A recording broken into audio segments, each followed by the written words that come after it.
میرے دادا پیر قطب الاقطاب حضرت شیخ الحدیث مولانا محمد زکریا رحمۃ اللہ علیہ، جن نے فضائل اعمال فضائل صدقات لکھی، وہ فرمایا کرتے تھے، امام ربانی حضرت مولانا رشید احمد گنگوہی رحمۃ اللہ علیہ فرمایا کرتے تھے، اللہ کا ذکر کتنے ہی بے دھیانی سے کیوں نہ کیا جائے، اثر کیے بغیر نہیں رہتا ہے، اثر ہوگا۔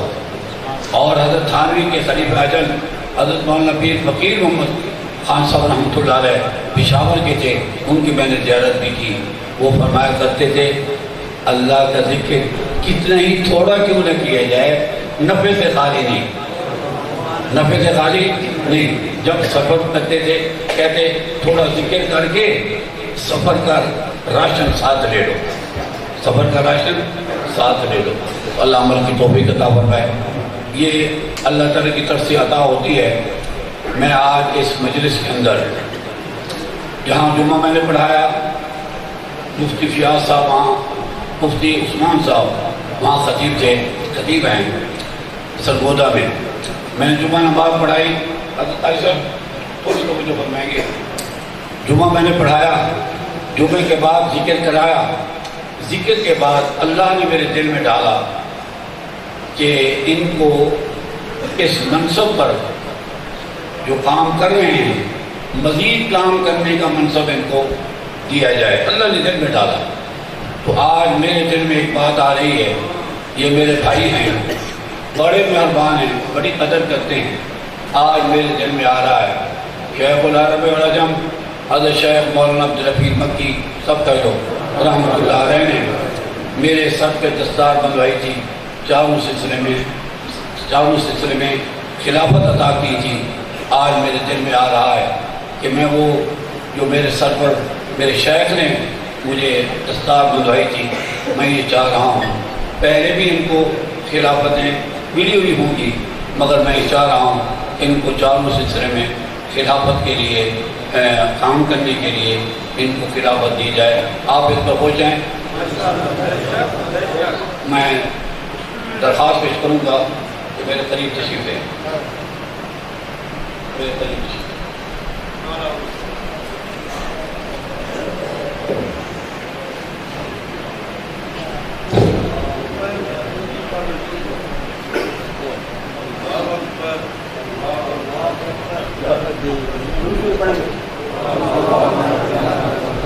ماشاء اللہ، جزاکم اللہ، پہلے بھی کام کر رہے ہیں، مزید انشاءاللہ پوری دنیا کے مشاہد میں ان کا نام ہوگا، اور پہلے بھی اللہ تعالیٰ نے کام کرے ہیں۔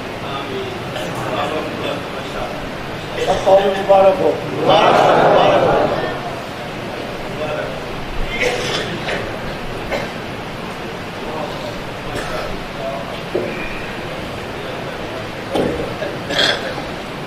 یہاں ذکر کب ہوتا ہے؟ کس دن ہوتا ہے یہاں ذکر؟ یہاں ذکر کس دن ہوتا ہے؟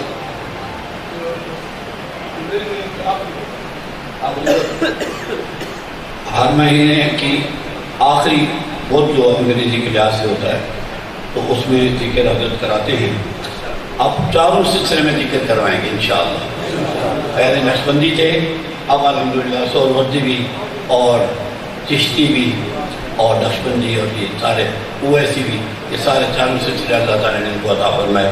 مبارک ہو، مبارک ہو اور مبارک ہو۔ حضرات گرامی، آپ حضرات کے سامنے میرے شیخ مکرم شیخ الطریقت حضرت مولانا قاری غلام یاسین صاحب دامت برکاتہ عالیہ، آپ حضرات کے سامنے اصلاحی بیان کے ساتھ ساتھ بڑے درد دل کے ساتھ اللہ کا ذکر کرا رہے تھے، اور میں خود بھی یہ چیز محسوس کر رہا تھا کہ آپ حضرات کے دل کی اتھاہ گہرائیوں سے آواز نکل رہی تھی، اللہ اللہ اللہ اللہ اللہ۔ جس افطار بندی کا سلسلہ بھی ہونا ہے اور ہمارے مہمان قاری حضرات تشریف لانے والے ہیں. میرے اپنے بھتیجے کے ساتھ رابطہ ہے حضرت قاری غلام یاسین صدیقی صاحب کے بڑے صاحبزادے قاری محمد صاحب صدیقی صاحب، کیونکہ جو پورا حضرات کے میزبان ہیں، انہیں کی میزبانی میں پورا حضرات سال میں 2-3 مرتبہ یہاں پہ پاکستان کا دورہ کرتے ہیں. ابھی تھوڑی دیر بعد یہ لگا کہ ہم اسلام آباد کراس کر چکے ہیں اور وہ میرے خیال میں یا پہنچ چکے ہیں یا پہنچنے والے ہیں.